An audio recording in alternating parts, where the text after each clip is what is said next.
It was the morning of September 3, 2020 in Savannah, Georgia, when a storm began to brew, both in the sky and in the life of Eliza Kerrigan. Outside, Hurricane Donovan was inching toward the southeastern coastline, its outer bands already darkening the morning light. Inside her modest townhouse, Eliza Kerrigan, 38 years old, was wrapping up a quick message on her phone. "Do you have enough bottled water and dry snacks for the kids?" she typed to her ex-husband Miles Kerrigan before grabbing her keys. That day, Eliza had a packed schedule. She was supposed to pick up her children from Miles' place, shelter from the storm, and show a new listing to a potential buyer. She had even promised to stop by her office to drop off some paperwork, but she would never make it to any of those destinations. At 7:12 a.m., Eliza was caught on a neighbor's doorbell camera stepping out of her red Lexus SUV in heels and a windbreaker. She held her phone in one hand, a water bottle in the other.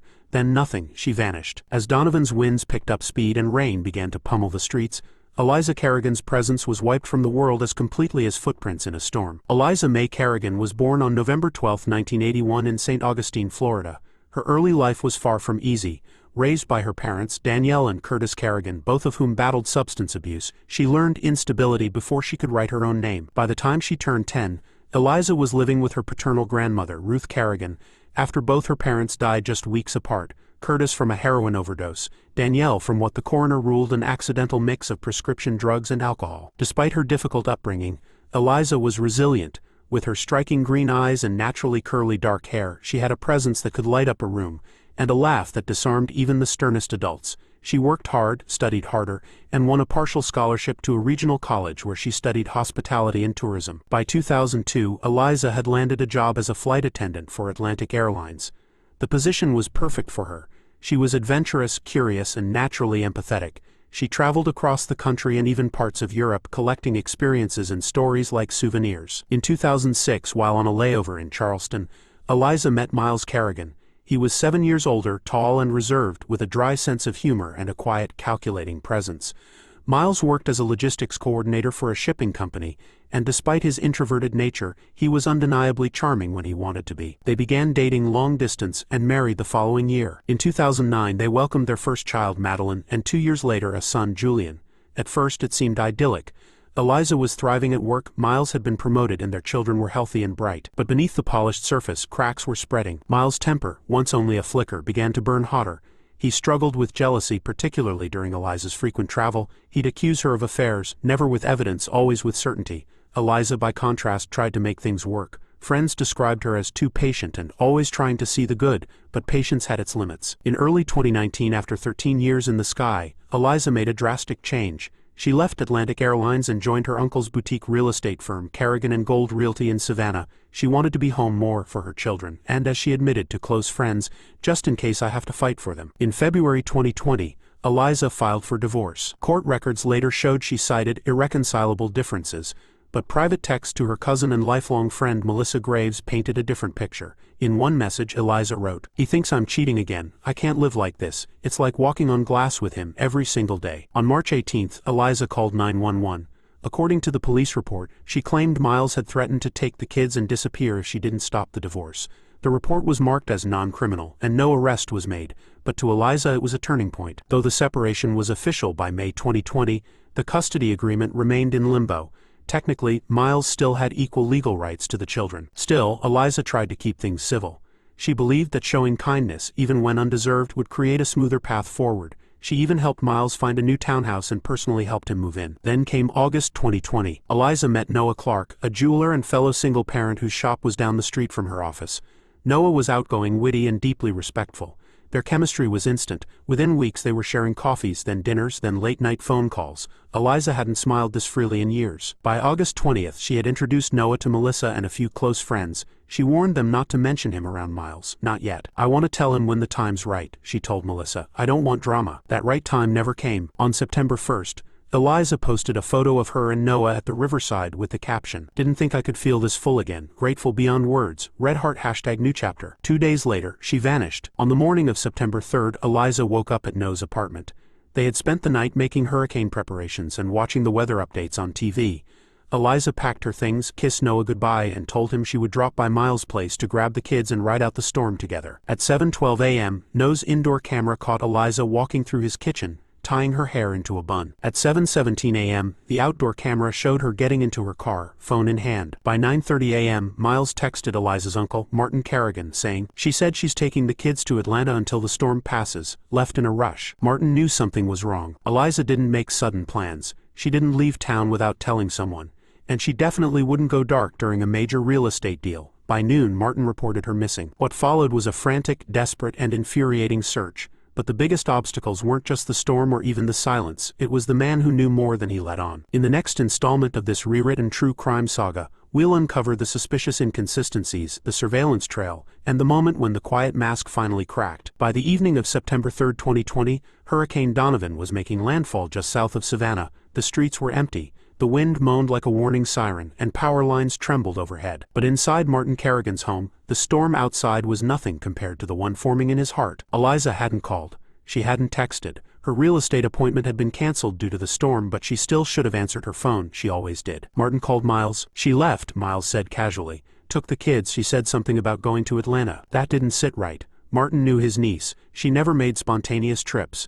And she definitely wouldn't leave her work phone behind, especially with 2 active closings on her calendar. So Martin called the Savannah Police Department and filed a missing person report. On September 4th, a sheriff's deputy arrived at Miles Kerrigan's townhouse Pooler, just outside Savannah. He knocked. Miles answered in sweatpants and a t-shirt, looking groggy. "Haven't seen her in a week," he said. That was lie number 1, because Madeline, their 11-year-old daughter, quietly told her grandmother that she had seen her mother just the day before. Inside the house, the deputy found Eliza's purse on the kitchen counter. In the washing machine was a black dress, soaking wet and soapy, one her family instantly recognized from a photo she'd taken 2 days earlier. Her Lexus was gone, her phone was off, but she'd been in that house. The storm, however, was creating more than physical damage. Emergency responders were stretched thin. Thousands of residents were displaced. Flooded roads made it difficult for officers to canvass neighborhoods or preserve evidence. Martin, infuriated by the police's sluggish response, decided to act. He hired a private investigator named Quinn DeMarco, a former New York homicide detective now living in Savannah. Quinn immediately began pulling security camera footage from nearby businesses. That's when things got disturbing. On September 6, 3 days after Eliza's disappearance, a tip came in from an unlikely source. A retired school teacher named Frances Keller. She recognized Eliza's red Lexus parked behind the Red Fern Inn, a rundown motel near the I-95 exit ramp, an area known for drugs and abandoned cars. The Lexus was unlocked. The keys were still in the cup holder. Inside, the car was spotless, too spotless. The trunk was empty, vacuumed clean, no fingerprints were found. Security footage from a gas station across the street showed something bone-chilling. At 6:19 a.m. on September 4th, the red Lexus was driven into the motel parking lot. At 11:41 a.m., Miles Kerrigan was seen on surveillance buying a soda across the street. At 2:03 p.m., a hooded man on a bicycle matching Miles' build rode past the scene, looking toward the parked car. Quinn pieced it together quickly. He was making sure the car hadn't been discovered, he told Martin. Meanwhile, Miles was playing a different role. He told police he was devastated, but showed little emotion in interviews. He declined a polygraph, citing advice from his attorney. He posted old photos of him and Eliza on Facebook with captions like "We could have had it all" and "Family above everything." His social media confused everyone. One day he posted a tombstone with Eliza's name crudely photoshopped onto it. The next, he shared a video from 2016 of them playing in the yard with the kids. Friends were disturbed. Even his own older daughter from a previous relationship, Angela, confronted him. "Why are you acting like she's dead?" she asked. "Because I feel like she is," he whispered. When local media outlets showed little interest due to storm coverage, Martin and Eliza's new partner, Noah Clarke, launched a media blitz on their own. They created a website, whereiseliza.com, offered a $15,000 reward, and uploaded Quinn's compiled timeline and video evidence. It went viral. Hashtags like #FindEliza and #JusticeForEliza spread across the Southeast. But instead of bringing answers, the campaign made Martin a target. The local sheriff's office criticized him publicly for interfering with an ongoing investigation. Some detectives even suggested Martin had something to hide, fueled by rumors about his private life, particularly his past same-sex relationships in the conservative region. Quinn, a gay man himself, recognized the pattern instantly. "They're not looking at the husband," he told Noah. "They're looking at the guy who's asking the right questions." Even Noah wasn't spared. After submitting to a voluntary polygraph, which came back inconclusive, some detectives began viewing him with suspicion. Worse, Noah made a critical misstep. Instead of handing security footage from his apartment directly to the sheriff's office, he gave it to a local news channel. That footage showed Eliza walking through his kitchen at 7:12 a.m. on the day she vanished, her last known movements. "I sent it to the station because nobody was listening," Noah said later. I had to make noise, but the damage was done. The department now had 3 people under scrutiny, Martin, Noah, and Miles, but only one of them had motive, opportunity, and a trail of chilling clues. On September 9th, nearly a week after Eliza disappeared, Martin received a phone call. The caller was anonymous, male, and shaky. He bought the bike that morning, the voice said. From the Walmart in West Savannah, paid cash. I was working the register. The tipster had read the online timeline and recognized the date. Security footage confirmed it. At 5:58 a.m. on September 4th, Miles Kerrigan walked into Walmart, bought a black mountain bike and left through the side door. Police couldn't deny it anymore. They called Miles in for questioning. On September 10th, after hours of interviewing, Miles broke down. He didn't cry, he didn't beg. He made a deal. I'll tell you what happened, he said, but I want something in return. He wanted to avoid the death penalty. The DA agreed. According to his own statement, Miles was furious when Eliza told him she'd be taking Noah Clarke on the upcoming family cruise, one she had initially agreed to let him join. They argued in the bedroom. The kids were still asleep upstairs. She told me she never loved me, he said. He snapped. Miles said he grabbed her from behind and strangled her, then wrapped her in a blanket, placed her in the trunk of her car, and drove her body to Old Whistler Woods, a dense overgrown nature area west of Pooler. He returned home, cleaned the car, dropped it near the Red Fern Inn and biked back in the pouring rain. For days he kept up the lie, until guilt or perhaps fear forced him to confess. That same afternoon, detectives followed Miles to a remote spot in the woods. There, beneath a decaying cypress and a pile of brush, they found her. Eliza's body had begun to decompose, but the black dress, partially laundered and tossed nearby, was a match. The autopsy would later confirm death by manual strangulation. By mid-September 2020, the city of Savannah was still reeling, from Hurricane Donovan, and from the revelation that Miles Kerrigan, a father of 2, had confessed to murdering his ex-wife. The discovery of Eliza's body in the woods sent shockwaves through the local community. Candlelight vigils were held outside the Kerrigan and Gold Realty office. Photos of Eliza smiling with her children were taped to storefronts across the historic district. But even as the public grieved, the legal system moved slowly. On September 14th, Miles Kerrigan was officially charged with first-degree murder. Bail was set at $500,000, an amount he couldn't afford. He was booked into Chatham County Detention Center, where he awaited trial. Prosecutors were furious. The plea deal struck to avoid the death penalty had tied their hands. We made that deal because without a body, there might have been no trial at all, the district attorney later said. We needed that closure for the children. But many, especially Eliza's family, were outraged. Martin Kerrigan, who had helped raise Eliza after her parents' deaths, was devastated. He hadn't just lost a niece, he'd lost someone he considered a daughter. But his focus remained on Madeline and Julian, Eliza's children, who were now living temporarily with Melissa Graves, Eliza's cousin and lifelong friend. It was Melissa who took the next devastating step, applying for legal guardianship. And it was Melissa who would uncover the darkest truth of all. On a quiet December night, Madeline, just 11 years old, whispered something to Melissa after dinner. Auntie, she said, I saw Mommy that morning. Melissa froze. She gently encouraged the girl to keep talking. Madeline hesitated, then spoke. I heard them yelling, she said. I went to the bathroom then. I saw Daddy push her down on the bed. He put his hands on her face. She looked at me and then she stopped looking. Then Miles turned and saw Madeline standing there. He told me to go upstairs, she whispered, and never tell anyone. Melissa sat in stunned silence. Then she cried. Then she called the police. Madeline was placed into immediate trauma counseling. Her testimony was handled with extreme care, and experts were brought in to determine whether she could testify at trial. The answer was no. She was too young, the trauma too fresh. But her words were admissible, through Melissa, who took the stand during the trial months later and recounted everything. On June 15, 2021, the trial of Miles Kerrigan began in Savannah's Superior Court. Reporters from across the Southeast filled the benches. The case had become a national story, equal parts tragedy and horror. Miles pleaded not guilty to first-degree murder despite his confession. His defense team claimed that Eliza's death had been accidental, the result of a consensual encounter gone wrong. They painted a picture of an unstable woman, prone to mood swings and impulsive decisions. It was a smear campaign, and everyone in Eliza's life saw through it. In court, the defense introduced unverified text messages, anonymous letters, and speculative emails implying that Eliza had cheated, manipulated, and even emotionally abused Miles. But for every accusation, the prosecution had a witness. Melissa Graves described years of manipulation and threats. Eliza Kerrigan, Miles' daughter from a previous marriage, testified about his volatility. Martin Kerrigan read aloud Eliza's last will, updated just months before she died, stating explicitly that Miles should never receive custody of the children. Then came a bombshell. An inmate at Chatham County, Jerome Mathis, had shared a cell with Miles for 2 months.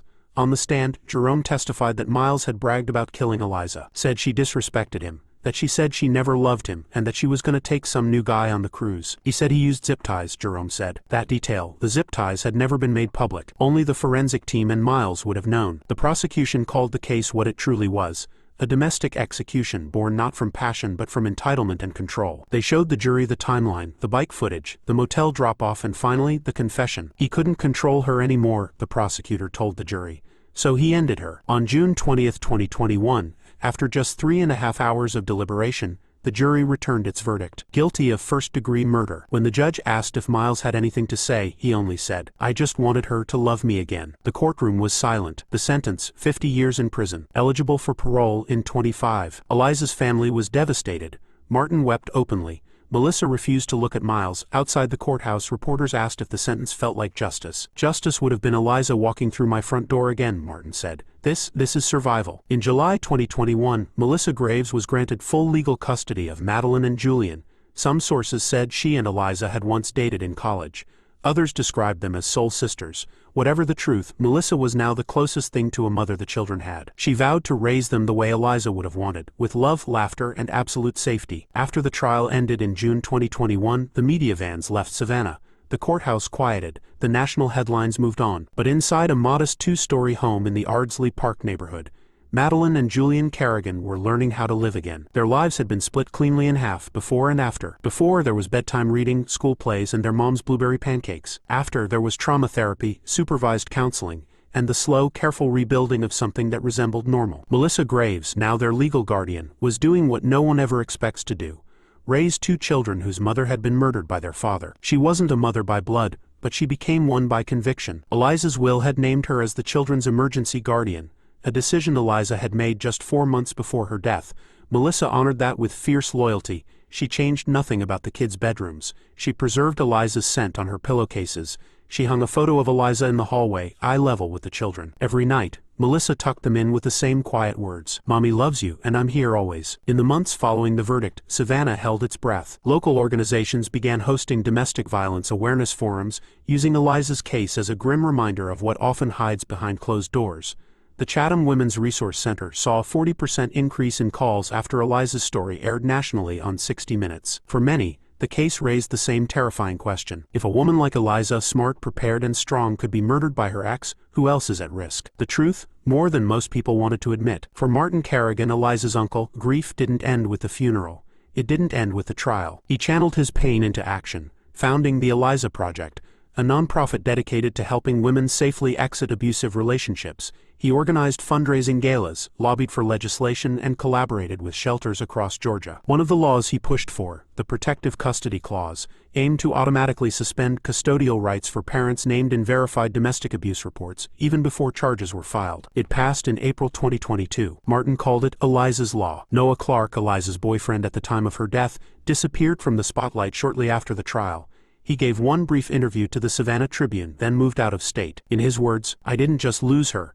I lost the version of myself that believed in safety." Privately, Melissa shared that Noah still sent birthday cards to the children. He signed them from a friend who loved your mommy very much. But he never returned to Savannah. Madeline grew quieter. She rarely spoke about her mother except in therapy. Her drawings, once filled with castles and horses, turned darker. Storm clouds, black windows, a house with no door. Julian, still only 8, struggled with nightmares. He asked Melissa nearly every night, "Will someone take you away too?" Melissa, holding back tears, always answered, "No one's taking me anywhere." Therapists called it anticipatory trauma, a fear of the next abandonment. Eliza's former co-workers at Kerrigan and Gold Realty kept her office exactly as she left it.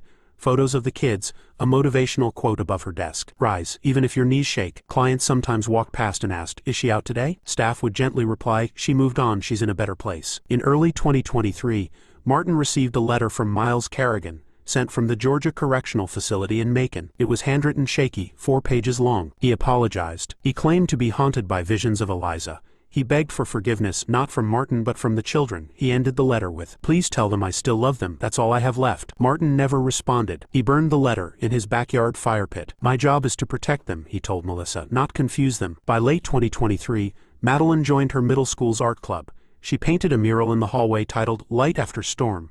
It depicted a mother and 2 children standing beneath a sunflower. Julian started writing letters to Eliza, placing them in a shoebox beside his bed. he never showed them to anyone. They were healing, not quickly, not completely, but healing. She didn't leave behind millions or monuments or best-selling books. She left behind a daughter who knows her mother fought for her until the end, a son who remembers her songs, a cousin who became a guardian, a city that changed its laws, and a truth that echoes louder than any obituary. Even in the face of control, cruelty, and violence, there is courage. Even in tragedy, there is legacy. It's September 2023. 3 years have passed since Eliza Kerrigan was stolen from the world. In the quiet suburbs of Savannah, life has slowly reshaped itself around the loss. The shock has softened, but the pain has never truly gone away. It lingers in everyday things. The smell of Eliza's old perfume Melissa keeps in her top drawer, the way Madeline glances at the hallway photo before leaving for school, and Julian's habit of pressing his palm against the window waiting for someone who can never come home. But the tragedy didn't destroy them, it remade them. On the anniversary of Eliza's death, Melissa Graves stands at the podium of a packed community center, speaking at a candlelight vigil hosted by the Savannah Coalition Against Domestic Violence. She's nervous, she never liked public speaking, but tonight is different. She speaks not as a victim, not as a witness, but as a survivor. Eliza wasn't just my cousin, she tells the crowd. She was my sister, my anchor, my reminder that love can be fierce and still soft. Her story is a warning, but it's also a lighthouse. She found the strength to leave, and though the cost was unbearable, her voice didn't vanish. It lives on in laws, in children, in all of you who are listening now. She ends with Eliza's favorite quote: "You don't have to set yourself on fire to keep others warm." The room goes still, then applause. Martin Kerrigan steps down from his role at the Eliza Project to focus on writing a memoir titled What She Left Behind. It isn't a true crime expose. It's a love letter to Eliza, to the children, and to every man who never learned how to protect what mattered most. The first line reads, "She never made the news when she was alive. That's the part I'll never forgive." He donates 100% of the book proceeds to shelters across the Southeast. Thanks to bipartisan support and years of advocacy, Eliza's law is adopted by 2 more states, South Carolina and Mississippi. It becomes a model for early intervention in domestic custody cases involving credible threats of violence. Melissa, in a surprise move, agrees to testify before the state Senate in Jackson. She tells the lawmakers, "A lot of women survive for years before anyone believes them. Sometimes they don't survive long enough." The law passes unanimously. In April 2024, Melissa receives a letter in the mail. The envelope is addressed simply to the guardian of Eliza's children, Savannah, Georgia. Inside is a handwritten note. "I was in a toxic relationship. I stayed because I was scared of what would happen if I left. Then I saw your story on YouTube. I watched it 10 times. I cried, and then I packed my bags and left. I'm safe now. So are my kids. Thank you." No name, no return address, just a life saved. If Eliza Kerrigan could see all this, the ripple effects of her life and death, what would she say? Would she be angry? Would she weep for all the moments missed? Julian's first goal, Madeline's first poem, Melissa's first time being called mom? Or would she smile, knowing that even in her absence she had not been silenced, that her voice was louder now than it had ever been? This story isn't just about a murder. It's about what happens when someone refuses to be erased. It's about the courage to walk away, the danger of loving someone who won't let go, and the strength of those who stay behind and say, "You will not be forgotten." Eliza Kerrigan was a mother, a daughter, a friend. She was ambitious, loving, fierce, and flawed. She mattered. She still does. And her story is not over. It lives on, in the laws that now bear her name, in the children who still carry her laughter, and in every person who hears her story and dares to break free.